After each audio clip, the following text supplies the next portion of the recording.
పట్టణ ప్రజలకు వినాయక చవితి శుభాకాంక్షలు తెలియజేసిన ఆర్డీఓ బాలకృష్ణ పర్యావరణ పరిరక్షణలో భాగంగా అందరూ మట్టి వినాయకుని విగ్రహాలను పూజించాలన్న ఆర్డీఓ బాలకృష్ణ భారత వనిత టీవీతో మాట్లాడుతూ నందిగామ డివిజన్ ప్రజలందరికీ వినాయక చవితి శుభాకాంక్షలు తెలియజేశారు. ఈ సందర్భంగా పర్యావరణ పరిరక్షణలో భాగంగా అందరూ మట్టి వినాయకుని విగ్రహాలను పూజించాలని అన్నారు.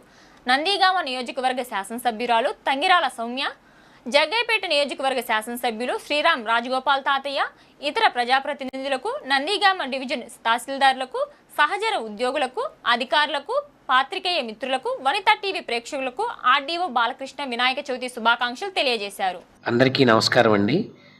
రేపు అనగా బుధవారం రోజు వినాయక చవితి సందర్భంగా నందిగామ డివిజన్లోని మన ప్రభుత్వ వైపు గౌరవ నందిగామ శాసనసభ్యురాలు శ్రీమతి తంగిరాల సౌమ్య గారికి, అలాగే మన జగ్గైపేట శాసనసభ్యులు శ్రీరామ్ తాతయ్య గారికి, అలాగే ఇతర నందిగామ డివిజన్ పరిధిలోని ఇతర ప్రజాప్రతినిధులకు, అలాగే నా సహచర అధికారులు, సహచర ఉద్యోగులకు, అలాగే నందిగామ డివిజన్లోని ప్రజలందరికీ, అలాగే మన పాత్రికేయ మిత్రులందరికీ, తర్వాత భారత్ వనిత టీవీ ప్రేక్షకులు, అభిమానులందరికీ కూడా వినాయక చవితి శుభాకాంక్షలు అండి.